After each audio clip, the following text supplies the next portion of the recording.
동화 보면 양치기 소년이 있습니다. 거기 보니까 늑대가 나타났다라고 외치니까 어른들이 막 몰려오는 겁니다.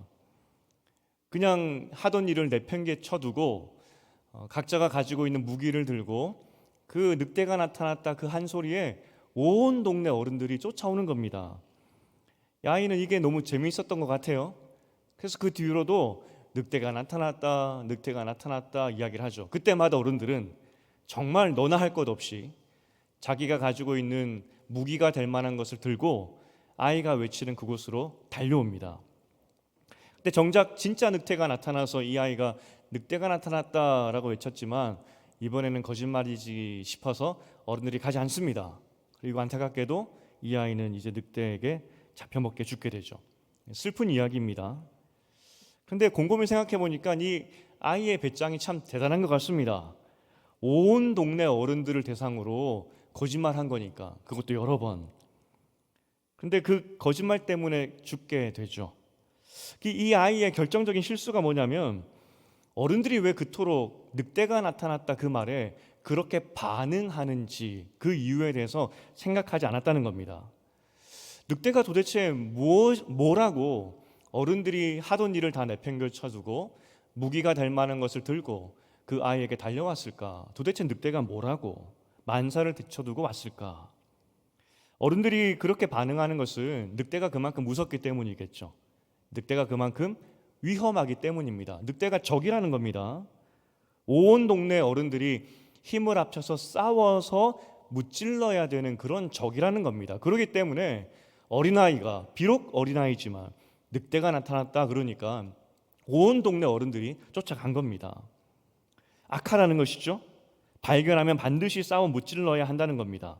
그런데 이 아이는 그 어른들의 마음을 알지도 못하고 그 반응이 재밌어서 어른들이 호겁지겁 달려오는 그 반응이 재밌어서 그렇게 거짓말하다가 죽게 되었다는 겁니다. 오늘 이제 모르드게하고 하만이 싸우게 됩니다. 여러분 이 싸움을 어떻게 보시겠습니까? 그냥 옛날 이야기, 성경에 있는 이야기 인물들의 싸움이겠다라고 생각하시겠습니까?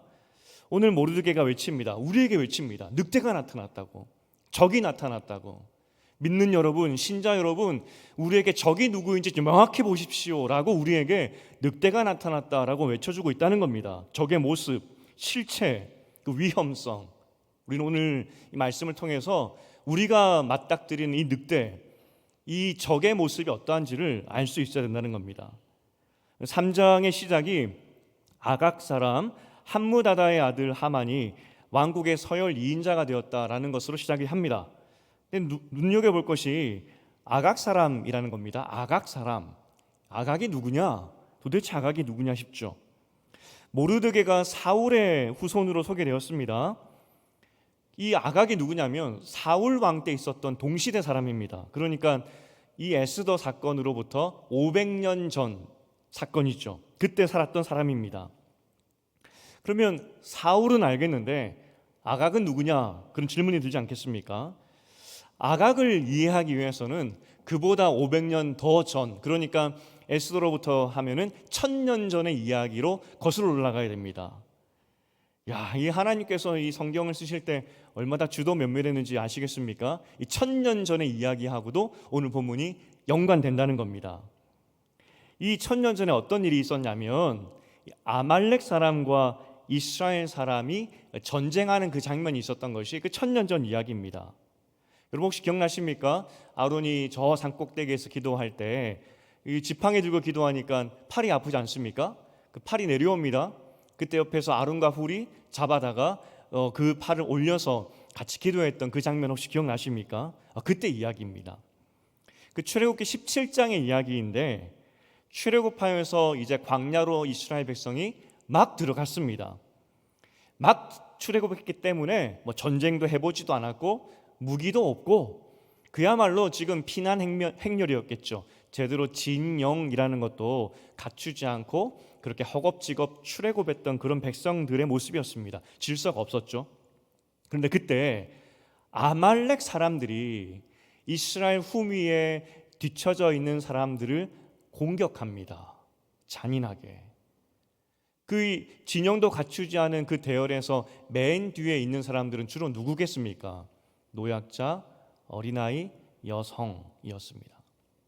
이 아말렉 사람이 집요하게 따라와서 이스라엘 후미를 공격하기 시작하는데, 하나님께서 그래서 이 진군을 멈추고 아말렉 사람과 전쟁하게 했던 것이 17장 이야기였습니다. 그러니까 아직 전쟁의 준비도 안 돼 있던 이스라엘 백성, 하지만 아말렉이 너무나 집요하고 너무나 잔혹하게 공격했기 때문에 멈추고 전쟁을 하게 됩니다. 그때 모세가 산꼭대기에 가서 하나님의 지팡이를 들고 서야 되는데, 이 지팡이를 그냥 들지 않고 번쩍 손을 들어버립니다. 여러분, 그 나이 많은 이 모세가 이 큰 지팡이를 들고 번쩍 손을 들었는데 과연 몇 분이나 버틸 수가 있겠습니까? 그래도 보니까 꽤 버텼던 것 같아요. 하지만 손이 점점점 내려옵니다. 그런데 눈앞에 펼쳐지는 광경이 어떤 광경이냐면, 지금 아말렉 사람과 이스라엘 백성이 팽팽하게 전쟁을 하는데 이 모세의 손이 내려가니까 이스라엘 백성들이 점점점 뒤로 밀리더라는 겁니다. 진다는 것이죠. 이것을 이제 옆에 있었던 아론과 훌이 눈치챕니다. 그래서 얼른 가서 이제 모세 옆에서 팔을 들고 같이 기도하는, 하루 종일 그렇게 기도했던 장면이 그때 이야기입니다. 사실 이 아론과 훌 입장에서 물어보고 싶었지 않겠습니까? 하나님께서 손을 들고 기도하라는 말씀 없었습니다. 아론이 형이니까 이제 형된 아론이 모세 옆에 가가지고, 팔 아프게 왜 이 손 들고 기도해가지고 무슨 고생이냐, 뭐 이런 말을 한마디 해 범직도 하겠죠. 모세도 좀 부끄럽기도 하고 멋쩍어서 나도 잘 모르겠다 뭐 했지 않겠습니까? 그런데 이 장면에서 우리가 느낄 수 있는 것이 그만큼 싸움이 극박했다는 겁니다. 모세의 마음이 탔다는 겁니다. 한 번도 칼을 잡아보지 못한 이스라엘이 싸우기 시작하는데, 하나님 제발 이기게 해주시옵소서. 하나님 도우심이 없으면 우리는 집니다. 이러다 다 죽습니다. 주님 도와주시옵소서. 그 마음으로 모세가 번쩍해서 손을 들고 기도했다는 것입니다. 이 전쟁에서 결국은 승리하게 되고요. 그때 하나님께서 1000년 전, 그러니까 이 전쟁이 끝나고 나서 주었던 말씀이 출애굽기 17장 14절부터 16절까지 나와 있습니다. 우리 세 절을 함께 읽어보겠습니다. 시작. 여호와께서 모세에게 이르시되 이것을 책에 기록하여 기념하고 들리라. 내가 아말렉을 없이 하여 천하에서 기억도 못하게 하리라. 모세가 제단을 쌓고 그 이름을 여호와 니시라 하고 이르되 여호와께서 맹세하시기를 여호와가 아말렉과 더불어 대대로 싸우리라 하셨다 하였더라. 하나님께서 이 아말렉의 이 비열한 이 사건을 절대로 잊지 않겠다는 겁니다. 전쟁에서 이겼지만 이긴 것으로 끝나는 것이 아니라 대대로 이들과 싸우겠다 말씀하셨습니다. 적으로 선포하신 것이죠. 이제 40년이 지나고 나서 광야 생활 끝나고 가나안으로 들어갈 때 신명기에서 다시 한번 이 아말렉을 이야기합니다. 그때 그 사건, 혹시 이스라엘 백성들이 잊어버릴까 봐, 내가 대대로 아말렉과 싸운다고 했는데 혹시 잊어버릴까 봐, 그래서 신명기 25장 17절부터 19절까지 다시 한번 말씀하십니다. 우리 함께 읽어보겠습니다. 시작. 너희는 애굽에서 나오는 길에 아말렉이 내게 행한 일을 기억하라. 곧 그들이 너를 길에서 만나 네가 피곤할 때에 내 뒤에 떨어진 약한 자들을 쳤고 하나님을 두려워하지 아니하였느니라. 그러므로 내 하나님 여호와께서 내게 기업으로 주어 차지하게 하시는 땅에서 내 하나님 여호와께서 사방에 있는 모든 적군으로부터 내게 안식을 주실 때에 너는 천하에서 아말렉에 대한 기억을 지워버리라. 너는 잊지 말지니라. 천하에서 아말렉에 대한 기억을 지워버리라. 그러니까 몰살시키라는 겁니다. 너는 잊지 말지어다 라고 다시 한번 말씀하시죠. 여러분, 이거 보면서 뭘 느끼십니까?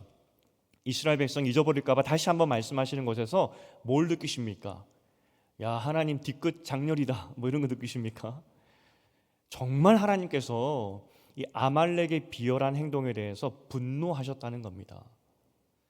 아말렉이 이스라엘 백성의 가장 약자들을 공격했을 때 이 비열한 내 백성을 괴롭혔던, 나의 사랑하는 그 어린아이와 아이들과 노약자들을 괴롭혔던 그 아말렉, 내가 절대로 잊지 않겠다는 하나님의 분노가 여러분 느껴지십니까?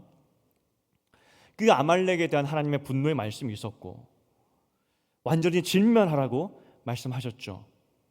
에스더 남편이었던 아하수에로 왕이 왜 전쟁했는지 우리가 다 알았습니다. 왜 전쟁을 일으켰느냐? 3년의 전쟁을 준비했던 이유가 아버지가 그리스 정복을 실패했기 때문에 그 원수 갚으러 간 거 아니겠습니까? 여러분, 세상의 왕들도, 세상 사람들도 아버지의 원수는 내 원수입니다. 아버지를 괴롭혔던, 아버지에게 패배를 주었던 그 그리스는 아버지의 원수일 뿐만 아니라 내 원수입니다. 그래서 아하수에로 왕이 전쟁하러 간 거 아니겠습니까? 그러면 세상 왕도 그런데 하나님께서 아말렉을 내 원수라고 말씀하셨고 잊지 말라 말씀하셨고 원수 갚으라고 말씀하셨는데, 그럼 이 아말렉은 온 이스라엘의 원수가 되는 것이겠죠. 여러분, 아말렉을 만났다 생각해 보십시오. 유대인인데 어떻게 반응해야 되겠습니까? 나의 원수, 하나님의 원수, 우리 민족의 원수, 하나님 나라 원수, 이렇게 생각하는 것이 맞지 않겠습니까? 절대 잊지 말라고 말씀하셨기 때문이죠. 이제 그 출애굽 사건 이후에 500년이 흐릅니다. 하나님 말씀대로 너희가 가나안 땅을 다 차지한 후에 아말렉을 다 몰아내라, 몰살시켜라 라고 말씀하셨는데, 이 500년 후에 어떤 일이 일어나느냐? 사울이 왕이 됩니다. 드디어 이스라엘이 나라 같은 나라가 된 것이죠.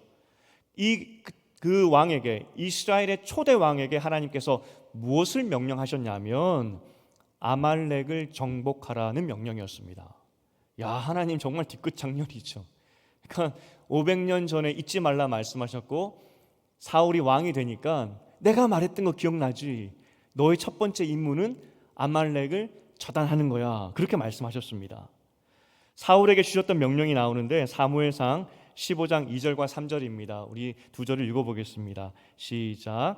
만군의 여호와께서 이같이 말씀하시기를 아말렉이 이스라엘에게 행한 일, 곧 애굽에서 나올 때에 길에서 대적한 일로 내가 그들을 벌하노니 지금 가서 아말렉을 쳐서 그들의 모든 소유를 남기지 말고 진멸하되 남녀와 소아와 젖먹는 아이와 우양과 낙타와 나귀를 죽이라 하셨나이다 하니, 이제 사울은 하나님께서 말씀하신 그 원수 앞으로 가야 됩니다.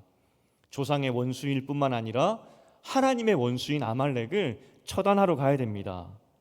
잘 했겠습니까? 집안의 원수를 처리해라 이렇게 명령하셨는데 사울이 잘 했을까요? 그런데 그 결과가 뭐냐면 사무엘상 15장 9절입니다. 우리 15장 9절을 읽어보겠습니다. 시작. 사울과 백성이 아각과 그의 양과 소의 가장 좋은 것 또는 기름진 것과 어린 양과 모든 좋은 것을 남기고 진멸하기를 즐겨하지 아니하 하찮은 것은 진멸하니라. 모두 죽이라고 했지만 사울은 듣지 않았습니다. 오늘 드디어 아각이라는 이름이 나오죠. 이때 아말렉의 왕 이름이 아각이었습니다. 사울은 아각을 죽일 수 있는 기회를 얻었고 하나님 말씀대로 이 원수를 갚을 그 때가 왔는데 죽이지 않았다는 겁니다. 진멸하지 않았다는 것이죠. 사무엘상 15장 10절 바로 그 다음 절을 이야기합니다. 우리 그 하나님의 말씀이 임하는데 우리 함께 읽어보겠습니다. 시작. 여호와의 말씀이 사무엘에게 임하여 이르시되 내가 사울을 왕으로 세운 것을 후회하노니 그가 돌이켜서 나를 따르지 아니하며 내 명령을 행하지 아니하였느니라 하신지라. 사무엘이 근심하여 온 밤을 여호와께 부르짖으니라. 사무엘이 잠도 못 잤다고 하는데 왜 그렇습니까? 첫 번째 임무부터 실패해버린 겁니다. 근데 왜 이 첫 번째 임무가 중요했느냐?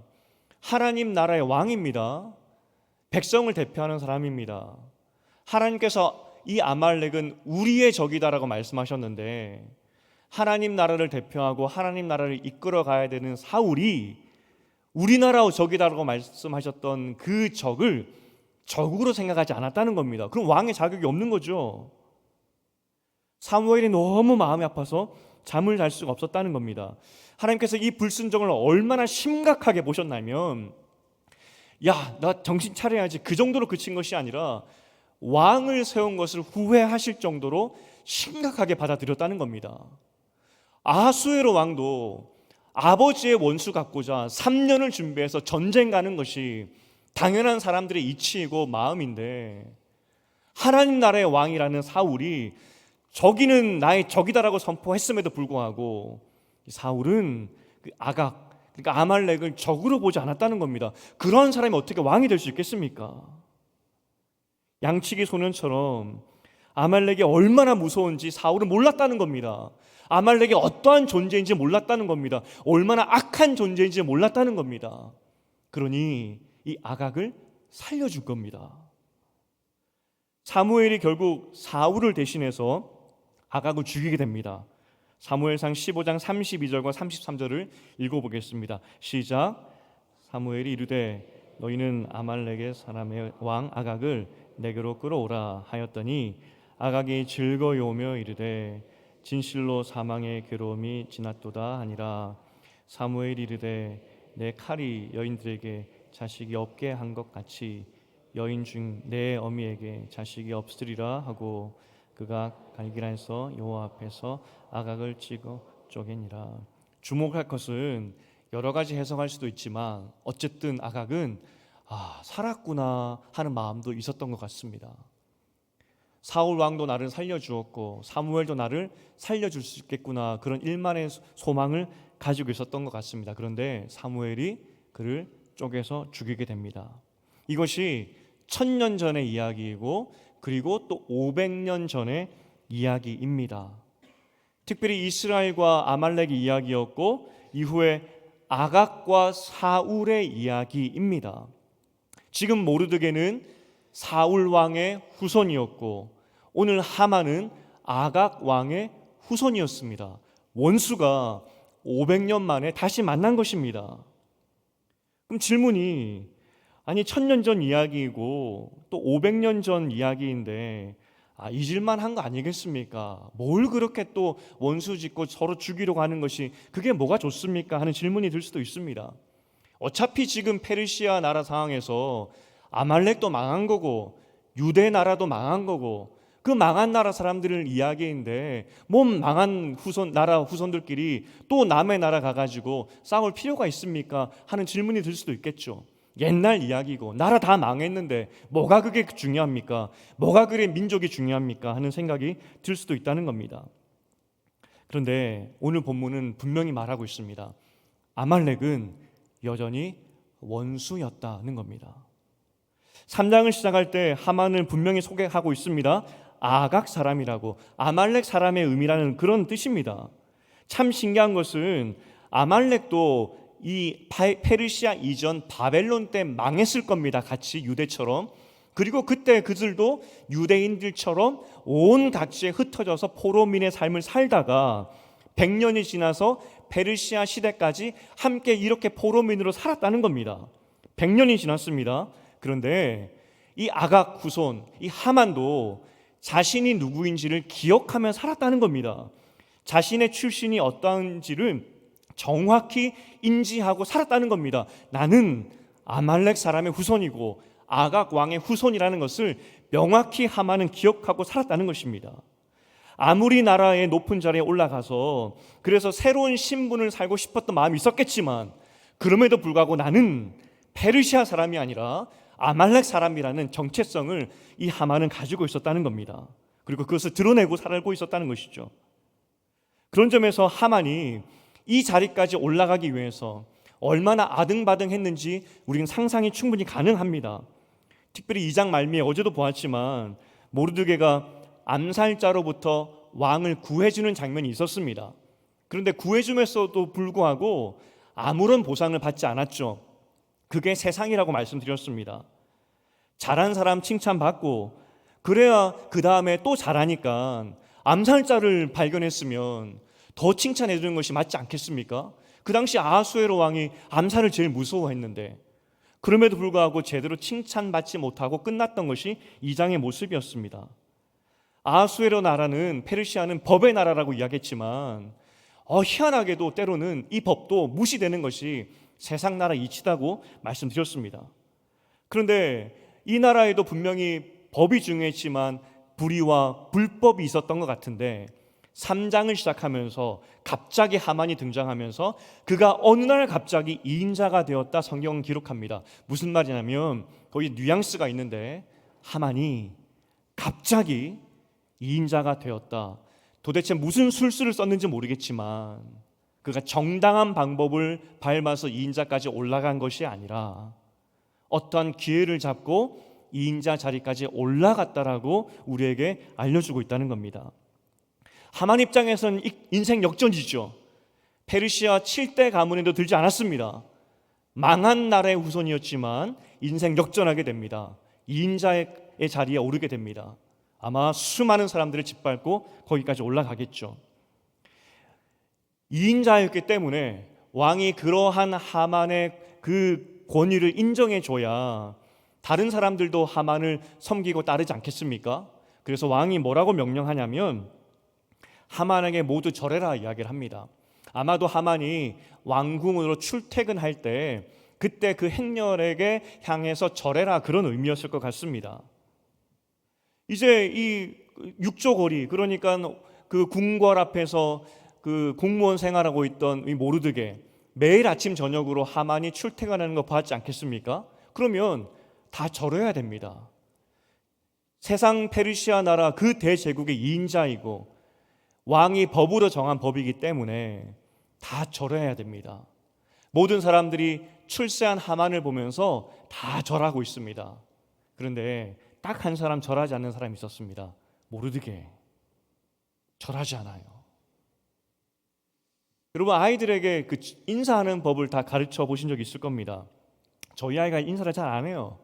나중에 이제 좀 커서 물어봤더니 부끄러워서 안 했대요. 부끄러워서 그럴 수 있지. 저는 이해합니다. 제가 그랬기 때문에 충분히 이해합니다. 초등학교 6학년인데 이제는 사실 6학년 정도 되면은 인사를 꾸벅꾸벅 해야 되는 나이가 되지 않겠습니까? 어렸을 때야 그래도 인사 안 해도 뭐 귀엽다 넘어가지만 6학년 정도 되면은 이제 인사를 해야 되는 그러한 나이입니다. 커버렸다는 거죠. 사실 제가 설교 중에 가끔 저희 아이 집에 이야기를 합니다.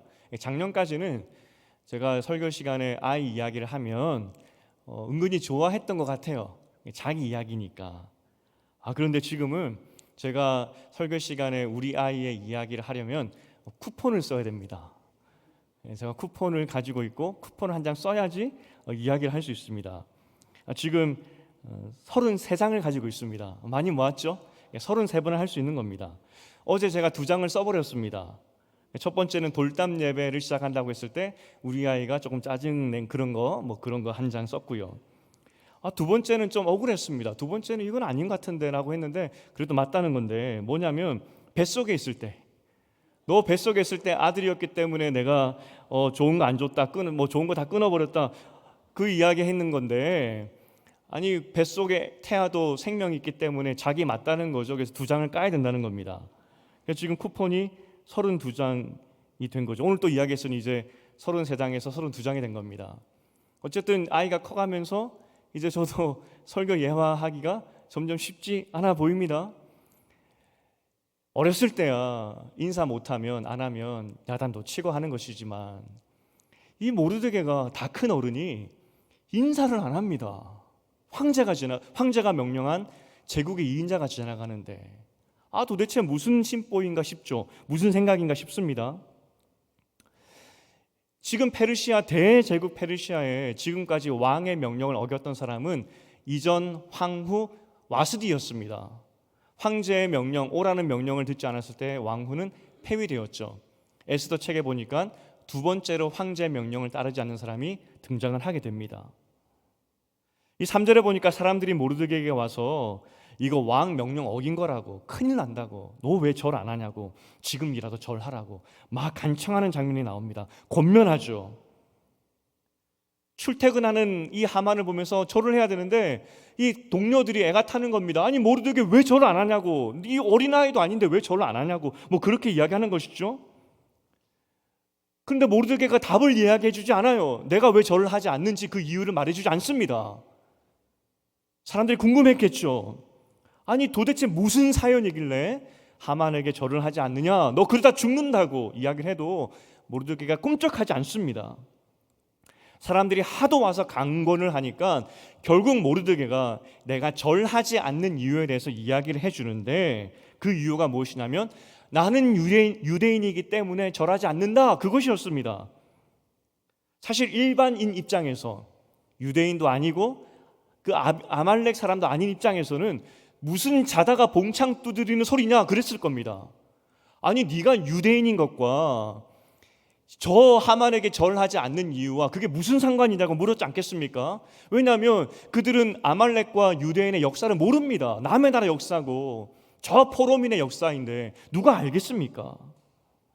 잘 이해가 되지 않았을 겁니다.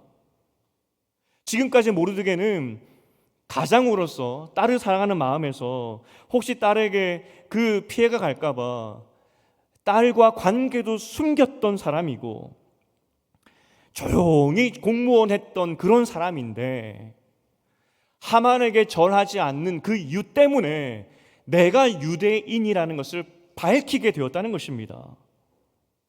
학자들이 유추할 때 도대체 이 모르드게는 왜 지금 이 순간에 절하지 않았을까 여러 가지로 유추를 합니다. 첫 번째는 하만이 절받을 만큼 그렇게 좋은 사람이 아니었기 때문에, 우리가 앞서 보았지만 성경의 뉘앙스는 하만은 굉장히 교활하게 이 자리까지 올라갔을 것이다 라고 우리에게 말을 해주고 있습니다. 그러기 때문에 모르드게는 강직했기 때문에, 그래서 저런 놈에게는 내가 절하지 않겠다, 그런 의미 아니었을까라고 유추를 합니다. 그런데 여기서 결정적인 거는, 그러면 나 하만 존경하지 못하겠어, 그래서 인사 못하겠어 라고 말하면 됐지, 나 유대인이야, 그것과 뭐가 상관이 있냐는 겁니다. 유대인은 인성이 좋지 않은 사람, 행실이 좋지 않은 사람에게 절하지 말라는 그런 법이 있나요? 좀 이상하죠. 두 번째로 유추가, 보통 그렇게 높은 자리에 올라가는 사람들은 목걸이로 자기가 믿는 신을 상징하는 그 목걸이를 착용한다고 합니다. 모르드게가 하만에게 절을 하면 하만이 섬기는 그 신에게 절하는 것이기 때문에, 그거 우상 숭배이기 때문에 모르드게가 그래서 절하지 않았다라고 유추하는 학자도 있습니다. 그런데 우리가 어제 보았지만 모르드게 시대의 유대인들은 소위 말해 혼합주의였습니다. 나라 말도 잊어버리고 율법도 잊어버리고 하나님에 대한 믿음은 정확히 있었지만 모르드게처럼, 하지만 모르드게 직업이 뭐라고 말씀드렸습니까? 공무원입니다. 그러면 수많은 종교 행사, 이방 종교 행사에 참석했겠죠. 그러니까 왜 하필 하만의 신 앞에서 절하지 않느냐? 그것도 좀 이상합니다. 다른 신에게는 절했을 법한데. 그렇다면 결국은 이 이야기 성경에서 강조하듯이 출신과 관련이 있다라고 밖에 생각할 수 있는 것이죠. 그렇게밖에 생각할 수 없는 것이죠. 하만은 아말렉 출신이고 유대인에게는 원수고, 그러하기 때문에 원수에게 절하지 않겠다는 모르드게의 선언이었다는 겁니다. 사람들은 아마 이때 알았을 겁니다. 그래서 유대인들과 이 아말렉 사이에 1000년 전에, 그리고 500년 전에 이런 일이 있었구나, 그래서 모르드게가 절하지 않는구나 알았을 겁니다. 참 신기하다 했겠죠. 처음에는 모르드게를 위해서 왕명이니까 절해야지 했던 사람들이, 사람 심리가 참 이상하죠. 세상에서 제일 재밌는 것이 싸움 구경입니다. 하만이 이 소식을 듣고 어떻게 반응할까 싶어서 하만에게 알려줍니다. 모르드게가 절하지 않습니다. 모르드게가 유대인입니다. 이걸 알려주죠. 하만이 이것을 듣고 분노하게 되고, 또 더 분노하게 되는 것이 유대인이라는 것을 알게 되고, 그래서 하만은 모르드게뿐만 아니라 전 유대인들을 죽이기로 조서를 내리기로 결정하게 되는 것이죠. 모르드게를 소개할 때 사울의 후손임을 강조했죠. 모르드게가 비록 포로로 잡혀온 후에 100년 후의 사람이지만, 혼합주의적인 종교 생활을 했지만, 종교에 대해서는 절름발이처럼 부족한 종교 생활을 했었지만, 그래도 그 마음 가운데 하나님의 원수는 내 원수라는 그 마음이 그 가운데 있었다는 겁니다. 하만을 소개할 때 역시 아각 사람이라고 분명 이야기합니다. 하만 역시 나라는 망했지만 아말렉 자손으로서 자부심이 있었고, 그리고 그때 그 일을 잊지 않고 있었다는 겁니다. 그러하기 때문에 하만 역시 유대인과의 그 악연을 기억하고 있었다는 것이죠. 모르드게가 싸움을 걸어옵니다. 나 유대인이기 때문에 당신에게 절하지 않겠습니다. 모르드게가 싸움을 걸어오자 하만이 반응합니다. 그래? 내가 다 죽여줄게. 그리고 하만이 했던 행동이 무엇이냐면 며칠날 이스라엘 사람들을 죽일까 하여서 점쟁이에게 우리로 치면은 길일, 좋은 날을 알려달라고 전보게 됩니다. 3장 7절을 우리 함께 읽어보겠습니다. 본문 3장 7절이었는데 시작. 아수에로 왕 제12년 첫째 달 곧 니산월에 무리가 하만 앞에서 날과 달에 대하여 부르 곧 제비를 뽑아 12째 달 곧 아달월을 얻은지라. 야, 우리나라 비슷하죠. 언제 이사 갈까 길이를 찾아가듯이 이 하만이 언제 유대인을 죽일까 이 전보로 가게 됩니다. 지금 이 사건이 일어나는 시기가 우리나라 달력으로 치면은 1월 달입니다. 1월 달에 전보게 되는데 점괘가 어떻게 나오냐면 12월 달 13일에 죽이십시오라고 점괘가 나온 겁니다. 그러니까 11개월 후에 이스라엘을 죽이면 모조리 다 죽일 수 있습니다 하는 점괘를 얻게 되는 것이죠. 그리고 하만이 왕에게 찾아갑니다. 우리 3장 8절을 함께 읽어보겠습니다. 3장 8절입니다. 시작. 하만이 아수에로 왕에게 아뢰되 한 민족이 왕의 나라 각 지방 백성 중에 흩어져 거하는데 그 법률이 만민의 것과 달라서 왕의 법률을 지키지 아니하오니 용납하는 것이 왕에게 무익하니이다. 허위이고 과장 보고가 들어가 있습니다. 물론 모르드게가 왕의 법을 어기고 이 하만에게 절하지 않은 것은 맞습니다. 그렇지만 이전에 왕의 암살범을 찾아서 고발할 정도로 충신입니다. 나쁜 사람 아니죠. 또 모르드게만 법을 어긴 것이지 유대인 전체가 법을 어긴 것이 아닙니다. 또 유대인들이 자기들만의 법으로 살아가는 사람들이 아니라 이 페르시아 법을 잘 따라가며 살았던 사람입니다. 그런데 과장으로 허위로 보고를 하죠. 그리고 하만이 왕에게 이런 민족은 이렇게 대해야 됩니다라고 하면서 해결책을 제시하는데 그게 3장 9절입니다. 우리 3장 9절을 읽어보겠습니다. 시작. 왕이 옳게 여기시거든 조서를 내려 그들의 진멸하소서. 내가 은 1만 달란트를 왕의 일을 맡은 자의 손에 맡겨 왕의 금고에 드리리이다 하니 무슨 말이냐면 다 죽이십시오. 왕이 허락만 한다면 그들을 다 죽이고 그들의 재물을 제가 뺏어다가 국고로 환수하겠습니다. 그 의미입니다. 그런데 여기서 이 금액이 정확히 나오는데 대충 학자들이 예상하기를 그 당시 페르시아의 1년 예산의 3분의 2 정도 됐을 것이다 라고 봅니다. 엄청난 돈이죠. 다른 말로 하면 유대인들이 참 부자였다는 것도 보이고요. 어쨌든 이 왕에게 이 법을 어기는 민족은 다 죽이시고 나에게 맡겨만 주신다면 3분의 2 국가 예산을 내가 뺏어오겠습니다. 환수하겠습니다 라고 이야기하니까 왕의 입장에서 얼마나 좋습니까? 좋은 본도 보이고 법을 어기면 이렇게 된다는 그 본도 보이고 돈도 들어오니까 그걸 허락하는 겁니다. 그 조서의 내용이 나오는데 3장 12절 우리 13, 14절입니다. 우리 함께 읽어보겠습니다. 시작. 첫째 달 13일에 왕의 서기관이 소집되어 하만의 명령을 따라 왕의 대신과 각 지방의 관리와 각 민족의 관원에게 아수에로 왕의 이름으로 조서를 쓰되 각 지방의 문자와 각 민족의 언어로 쓰고 왕의 반지로 인치니라.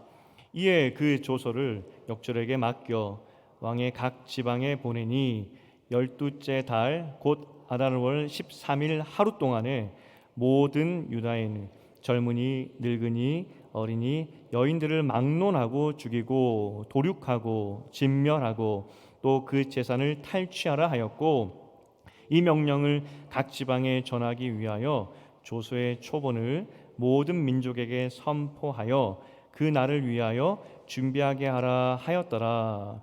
이 날짜가 자세히 나오는데 정말 아이러니가 아닐 수가 없습니다.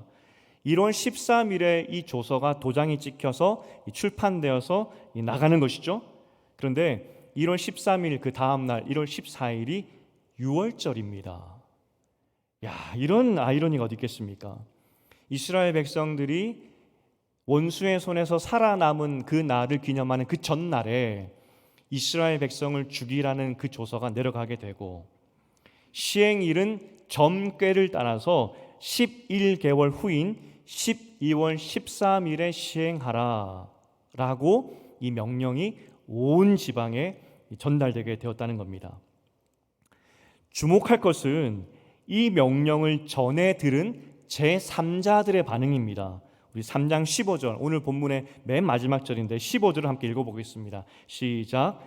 역절이 왕의 명령을 받들어 급히 나가매 그 조서가 도성 수산에도 반포되니 왕은 하만과 함께 앉아 마시되 수산성은 어지럽더라.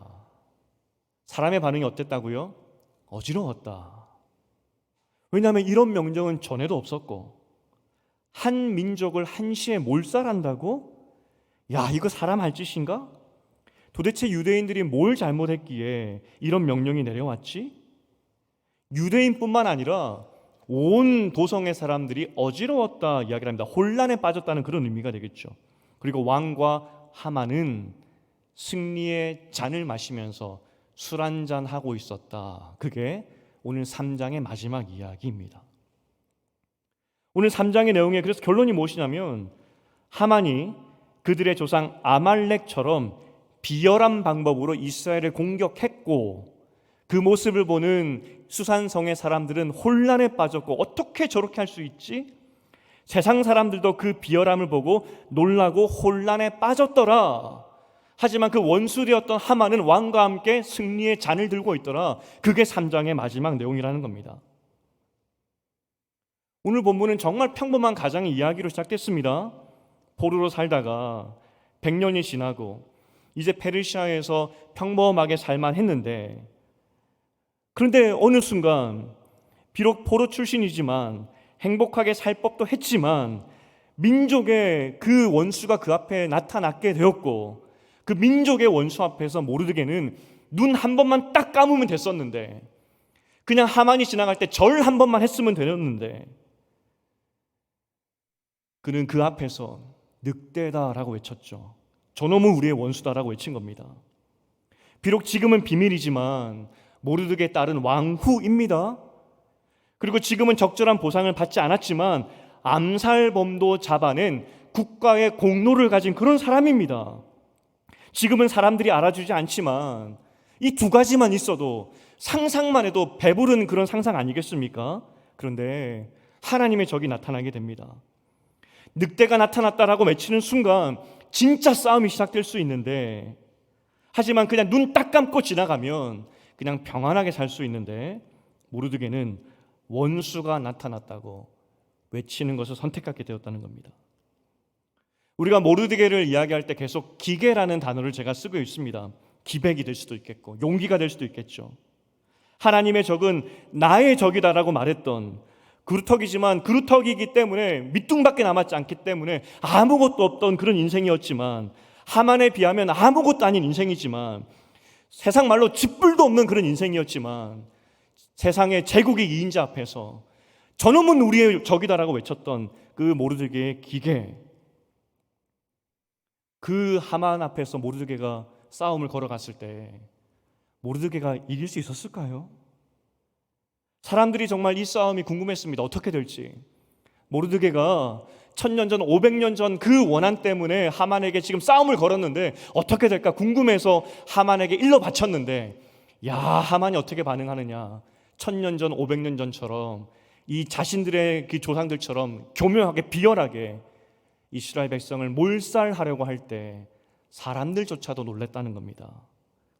알고 보니 하만 역시 유대인을 자신의 원수라 생각하고 잊지 않고 살았다는 것입니다.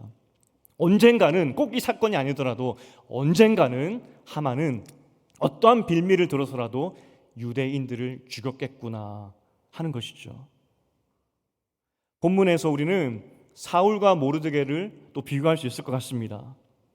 사울은 하나님이 적이라고 말했던 그 적을 적으로 보지 않았습니다.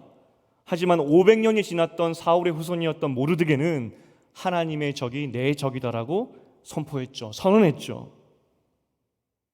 오늘 3장의 교훈은 그래서 우리가 사는 세상 가운데, 우리가 살아가는 이 험한 세상 가운데 그렇지 않아도 성공하기 위해서 집 팔고 논 팔아서 치장해야 되고, 또 내 것을 빼앗아가는 사람이 없는지 내 것을 아등바등 지켜야 되는 것이 이 세상인데, 사는 것도 만만치 않은 것이 세상인데, 이 세상에는 하나님의 백성을 공격하는 적이 있다는 것을 오늘 3장에서 분명히 보여주고 있다는 겁니다.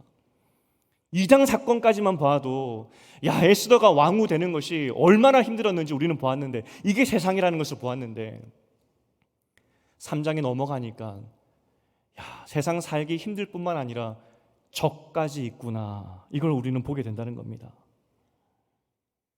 여러분, 오늘 모르드게가 맞닥뜨렸던 적은 아말렉이라는 적이었는데, 오늘 이 시대를 살아가는 우리에게 하나님이 또 적이 있다고 말씀하시는데, 우리 시대에 우리가 살아가는 이 세상 가운데 있는 적이 뭘까요? 야고보서 4장 4절에 보면 적에 대해서 분명히 이야기해 주고 있습니다. 우리 야고보서 4장 4절을 함께 읽어보겠습니다. 시작. 가늠한 여인들아, 세상과 벗된 것이 하나님과 원수됨을 알지 못하느냐? 그런즉 누구든지 세상과 벗이 되고자 하는 자는 스스로 하나님과 원수되는 것이니라. 여기서 가늠한 여인들은 성도 전체를 지칭하는 그런 의미입니다. 성도들아, 세상과 벗된 것이 하나님과 원수된다는 것을 알지 못하느냐? 누구든지 세상과 벗이 되고자 하는 자는 스스로 하나님과 원수되는 것이다 라고 명확하게 말씀하고 있습니다. 오늘 그렇지 않아도 세상 살기 힘든데, 알고 보니까 이 세상 자체가 하나님의 원수이고 우리의 원수라는 겁니다. 그런데 만약 우리가 사울처럼 이 세상과 벗하여서 이 세상이 주는 좋은 것들을 내 것으로 여기며 누리고 살기로 결정하기 시작했을 때 우리는 사울과 같은 인생을 살게 되는 것이고, 하지만 오늘 성경은 우리에게 이야기합니다. 가늠한 사람처럼 하나님과 원수된 세상을 함께 사랑하지 말라라고 이야기하는 것이죠. 모르드게처럼 세상은 적이라는 것을 잊지 말라는 겁니다. 기억할 것은 우리가 아무리 세상과 벗하며 산다 할지라도, 세상을 사랑한다 할지라도, 세상을 그래서 어르고 달래고 한다 할지라도 세상은 우리를 원수로 보더라는 겁니다. 하만이 알고 보니까 그도 잊지 않고 유대인을 향해서 분노하고 있듯이, 기회가 오니까 다 죽이려고 했듯이 세상은 항상 우리를 원수로 보고 있다는 겁니다. 한번 세상을 생각해 보십시오. 세상 어디에 하나님의 편을 드는 세상 문화나 세상의 것이 있습니까? 세상 어디에 예수를 주님으로 보여주는 그것이 세상 어디에 있습니까? 하나님은 세상이 어떠한지를 분명하게 우리에게 보여주고 있다는 겁니다. 특별히 베드로전서 5장 8절과 9절을 읽어보겠습니다. 베드로전서 5장 8절과 9절입니다. 시작. 근신하라, 깨어라. 너희 대적 마귀가 우는 사자같이 두루 다니며 삼킬 자를 찾나니 너희는 믿음을 굳게 하여 그를 대적하라. 이는 세상에 있는 너희 형제들도 동일한 고난을 당한 줄을 알미라. 모든 하나님의 자녀들이, 지금뿐만 아니라 이전의 모든 우리의 선배들이 우는 사자와 같은 세상의 공격을 받고 살았다는 겁니다. 그러니 근신하고 깨어 있어라, 그걸 말해주고 있는 겁니다. 오늘 모르드게 이야기를 통해서 적이 있다는 것을 보여줍니다.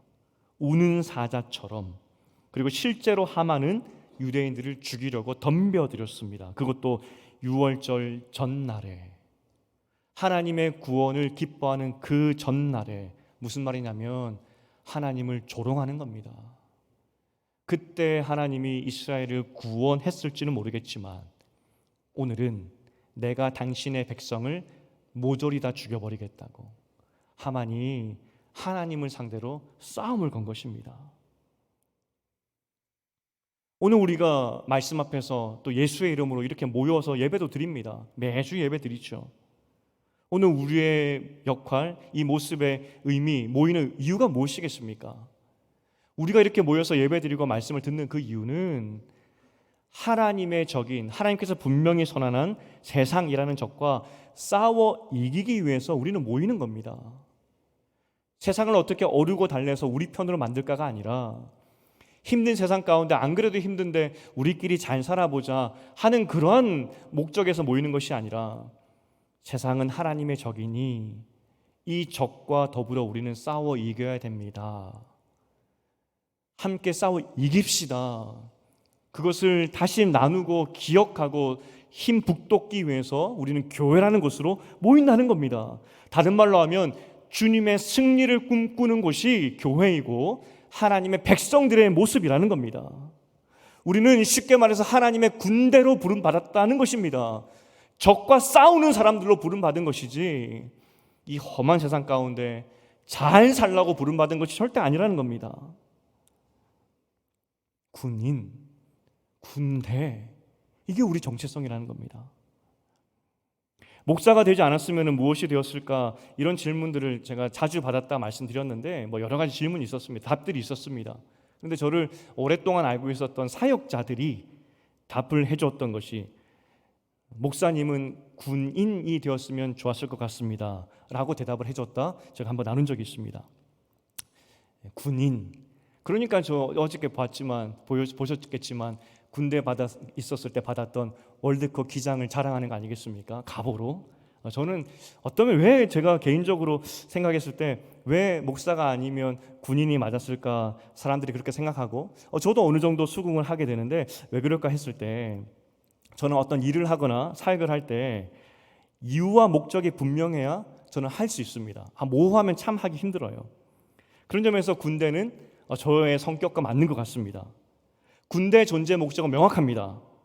적이 있는 한 군대는 존재하죠. 훈련을 하고 밥을 먹고 잠을 자는 것도 적과 싸움하기 위해 사는 겁니다. 목표가 분명하죠. 그래서 밥 먹는 것도 급식 명령입니다. 먹는 것도 명령이죠. 자는 것도 취침 명령입니다. 명령입니다. 전쟁이 나면 승리라는 목표를 향해서 달려가는 것이 군대죠. 군인은 명확한 목표를 가지고 살아가는 것이 군인의 삶이고 군대의 목적입니다. 여러분, 우리가 존재하는 이유, 그리고 이 땅에 살아가는 이유, 세상에서 신앙생활 하면서 이렇게 모이는 이유, 이것은 적과의 싸움 때문에 모여 있다는 사실입니다. 하나님께서 우리에게 그날에 모든 적들을 물리쳐 주실 것이긴 하지만 이 땅에 주님이 오시는 그날을 준비하면서 이 땅에 남아있는 적들과 싸우라고 우리를 교회로 부르셨고 하나님의 자녀로 군인으로 부르셨다는 겁니다. 여러분, 신앙생활을 왜 하고 있는지 잘 생각해 보십시오. 적군이 눈에 나타났는데 모르드게처럼 적이야, 이 늑대가 나타났다라는 그 외칠 수 있는 기회가 있는지, 아니면 눈 꼭 감고 그냥 세상과 버타고 살아가고 있지 않는지 그걸 점검해 봐야 된다는 겁니다. 그런 점에서 저는 젊은이들이 굉장히 기대가 됩니다. 제가 이 교회 청빙하러 올 때 청빙서류에 썼던 그 내용입니다. 10년 넘게 청년들을 보면서 사실 이 청년들의 특징이 뭐냐면 이 청년들 역시 이유와 목적이 분명하지 않으면 움직이지 않는 것이 지금 청년 세대의 특징들입니다. 교회가 잘 설명해 주지 않으면 젊은이들은 이해가 되지 않으니까 다 교회를 떠나는 것이 청년들의 특징입니다. 그래서 그 청빙서에 그렇게 썼어요. 잘 설명해 줘야 되고 잘 가이드해 줘야 되고 그들이 납득할 수 있도록 설명해 줘야 된다. 그런데 이 젊은이들의 다음 특징이 뭐냐면 왜 그것을 해야 되는지 그 이유를 명확히 알면 이 청년들은 뭐든지 할 청년들이다라고 제가 썼어요. 이유가 납득이 되면 청년들은 우리보다 더 열심히 신앙생활 할 사람들이라고 그것이 요즘 시대의 청년들의 DNA라고 제가 그렇게 썼어요. 청년들에게 교회는 세상과 싸우는 곳입니다. 신자는 세상과 싸우는 사람들입니다. 라는 것을 납득 가능하도록 저들에게 설명을 해준다면 저 세대들은 우리보다 훨씬 더 신앙생활을 잘하게 된다는 것이 제가 봐왔던 청년들의 특징이었다는 겁니다. 어제도 말씀드렸지만 매주 3,000명 넘는 청년들이 하나님 앞에 예배드리고 있습니다. 모두가 자격증 따기 위해서 소 팔고 집 팔고 나를 치장하고 세상에서 내 권리를 찾기 위해서 애쓰는 것이 지금 세상의 모습인데, 당신들은 이 땅의 그루터기고 하나님의 군대입니다. 이것이 납득이 되니까 지금도 3,000명이 넘는 청년들이 매주 예배를 그렇게 드리고 있다는 겁니다. 여러분, 어제 우리 교회에서 이화여대 CCC를 위해서 장소를 어제부터 대여해주고 있습니다.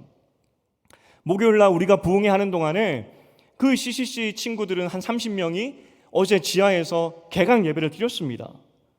3, 4년 동안에 주중에 모일 수 있는 장소를 찾지 못해서 헤매고 있다가 우리 교회에서 이제 장소를 안정적으로 열어주었더니 이응재 목사님께서 전해준 이야기가 그 청년들 중에서 눈물을 글썽이며 고마워했다는 그런 이야기도 들었어요. 우리 교회에서 일면식도 없지만 매주 30명의 청년들이 당신들은 이 땅에 하나님의 군대입니다, 이것이 믿어지니까 다 포기하고 예배드리는 청년들이 있다는 겁니다. 우리 교회 청년들을 보십시오. 이렇게 헌신된 청년들이 어디 있겠습니까? 지금 세대 청년들은 이것이 맞다라고, 그것이 믿어지고 납득이 되면 다 포기하고 하나님을 위해서 일어나는 군대 같은 청년들이라는 겁니다. 이게 이 시대 청년들의 특징이에요. 여러분, 오늘 청년들의 모습을 제가 이야기해 드렸는데 사실 이것이 우리 신자들의 모습 아니겠습니까? 성경은 계속해서 이야기합니다. 너희는 세상과 벗하며 살 사람들이 아니라 세상과 싸울 사람들이라고. 교회에서 어떤 이슈나 너희가 무슨 자리를 잡기 위해서, 더 높은 자리를 가지기 위해서, 헤게모니를 쌓기 위해서 싸울 그런 곳이 아니라, 적이 내부에 있는 것이 아니라 세상과 싸워 이기는 것이 교회이고 신자의 삶이다라고 이야기해주고 있다는 겁니다. 그런데 우리의 모습들은 어떻게 살아가고 있는지, 제가 청년들과 대화하면서 세상이, 우리는 세상과 별로 차이가 없다 생각을 하지만 세상의 청년들이 우리를 차이나게 보고 있구나, 이것을 많이 느끼게 됩니다. 어떤 대화들이 있었냐면, 사실 요즘 청년들은 종교성이라는 것이 없어 보이지 않습니까? 다 무교인 것 같고 교회에 대해서 관심 1도 없어 보입니다. 그런데 이 청년들, 우리 교회 다니는 청년들이 이제 세상 친구들, 교회 안 다니는 청년들의 마음을 저에게 이제 알려주는 겁니다. 이 교회 다니지 않는 청년들이 믿는 청년들에게 했던 그런 말인데, 나이 들어서 교회를 오는 경우들이 있어요. 좀 큰 교회 같은 경우에, 제가 섬겼던 그런 교회는 나이 있는 청년들이 교회를 찾아와요. 그럼 사실은 경계하면서 바라보죠. 결혼하려고 왔나 하는 마음으로 경계하게 됩니다. 그런데 정말 대화하다 보면 친구가 그리워서 왔어요 하는 사람들이 굉장히 많습니다. 결혼 때문에 왔겠지 색안경 끼고 대화를 하다 보면 정말 사람이 그리워서 왔습니다 라고 이야기한다고요. 이 청년들이 젊었을 때에는 세상이 좋아서 세상과 벗삼아 살았는데, 살아보니까 세상이 악하고 세상에 즐거움이 없구나, 그걸 깨닫고 혹시 교회에는 또 다른 기쁨이 있을까 하면서 사랑에 목말라서 교회에 오더라는 겁니다. 교회 다니는 친구들 중에서, 교회 다니지 않는 친구들 또 이야기 중에서 보니까 어떤 가정은 어떤 교회를 안 다니고 있지만 외가댁은 교회를 다니거나, 하지만 친가는 교회를 안 다니는 경우가 있지 않겠습니까? 청년들, 믿음 없는 청년들 중에서 그 청년들이 이야기하는 겁니다. 우리 외가댁은 예수 믿고 우리 친가는 예수 믿지 않는데 내가 두 가정을 곰곰이 살펴보니, 나이가 들어서 곰곰이 살펴보니 예수 믿는 외가댁이 훨씬 보기 좋더라. 내가 40, 50대 되면은 나는 교회 다니고 싶어 하는 그런 청년들의 이야기. 이제 청년들도 나이가 드니까 집안에서 장례도 일어나게 되고 하다 보면 뭐 또 장례를 지켜야 되는 그런 일들이 있지 않겠습니까? 장례를 지키다 보면은 교회 안 다니는 청년들의 이야기입니다. 그러면 나는 교회를 다니지 않지만 우리 할머니 할아버지가 교회를 다니셔서 교회장으로 하기도 하고, 또 반면에 또 다른 친척은 교회 다니지 않아서 그냥 세상 장례를 치르는 경우가 있는데, 두 경우를 내가 경험해 보니 야, 교회 다니는 사람들의 마지막 하는 모습이 훨씬 아름답구나. 이게 교회 다니지 않는 청년들의 이야기. 세상 속에서 그리스도인들을 바라봤을 때 다르다고 그 교회 일도 관심 없는 청년들이 그렇게 이야기하더라는 겁니다. 세상을 벗삼아 살아가는 젊은이들의 눈에도 세상을 둘로 나누어 봅니다. 교회 다니는 사람과 세상 사람. 그리고 그렇게 나뉘었을 때 곰곰이 살펴보니까 세상을 벗삼아 살아가는 것보다 교회 안에 사는 것이 더 좋아 보이더라는 것이 교회 관심 없는 청년들의 이야기더라는 겁니다. 우리는 왜 그런 차이가 발생하는지 알고 있죠. 세상이 아무리 좋아도 결국 세상은 사단이 지배하는 곳이기 때문에 악하고 사람 힘들게 만들고 괴롭히는 곳이 세상입니다. 아무리 어르고 달래도 세상이 우리에게 주는 것은 고통뿐입니다. 하지만 교회는 하나님의 생명이 있기 때문에 그게 가만히 들여다보니까 보이더라는 겁니다. 이게 교회에 다니지 않는 청년들의 고백입니다. 더구나 교회 다니지 않는 사람들도 세상과 교회가 이렇게 차이가 있다라고 보고 있는데, 성경은 우리에게 명확하게 이야기해 주고 있습니다. 너희는 세상 가운데 살고 있지만 세상은 적이다. 분명하게 우리에게 말해주고 있다는 것이죠. 사울처럼 한번 절하고 말지 하면서 세상과 버탈 인생이 아니라 모르드게처럼 세상과 나는 다르다라고 이야기할 수 있는 것이 너희가 되어야 된다라고 성경이 이야기해주고 있다는 겁니다. 불교에 보면은 법화경이라고 있습니다. 법화경을 보면 이 세상을 불난집으로 비유를 합니다. 무슨 목사가 법화경을 비유하냐 하겠지만 한번 들어보십시오. 불교에서 세상을 뭐라고 하는지. 불난집으로 비유를 하는데, 집에 불이 났습니다. 불에 타고 있습니다. 어떤 사람은 그 집에서 안방에 사는 사람일 수도 있습니다. 어떤 사람은 대문 옆에 문칸방에 살 수도 있겠죠. 집이 불이 나면 안방에서 호가호위 하더라도, 안방에 살면서 좋은 음식 먹는다 할지라도 불이 나면 집에서 나와야 삽니다. 문칸방에 살면서 거적대기 덮고 잠자던 사람도, 그냥 매일매일 보리밥 먹던 사람도 집에 불이 나면 그 집에서 나와야 삽니다. 불교에서 뭘 가르치냐면 세상은 불난 집입니다. 안방에 살든 문칸방에 살든 나와야 삽니다. 세상은 그렇게 악하니까 빨리 탈출하십시오. 그게 불교에서 말하는 세상이라는 겁니다. 여러분, 세상을 묵상했던 불교 사람들도 세상이 인간에게 주는 것이 결국 악한 것뿐이구나. 세상이 우리에게 주는 것은 기쁨이 아니라 즐거움이 아니라 그 다 속임수고 결국 우리에게는 악한 것이기 때문에 빨리 탈출하는 것이 사는 길이구나. 불교를 믿는 사람들도 그렇게 가르치다는 겁니다. 근데 성경은 우리에게 명확히 이야기하죠. 세상은 우리에게 적이다라고. 그런데 여러분, 이 세상을 바라보면서 혹시 벗삼아 살고 있지 않는지, 아니면 오늘 모두에게처럼 세상을 향하여서 저 세상은 하나님의 원수이고 나의 원수이고 하나님의 원수이기 때문에 그 어떤 것도 거기에는 소망이 없다라고 담대하게 외치는 그런 기계가 있는지, 아니면 세상에 얽매여서 세상의 것을 따라가며 살고 있지 않는지, 이걸 오늘 본문은 우리에게 질문하고 있다는 겁니다. 이제 말씀을 맺겠습니다. 예수를 잘 못 믿으면 교회를 떠나서 세상으로 나가는 것이 아니라, 차라리 예수를 잘 못 믿으면 세상으로 나가버리면 좋겠는데, 어떤 면에서 오히려 교회에 남아서 교회를 세상처럼 만드는 경우가 참 많은 것을 보게 됩니다.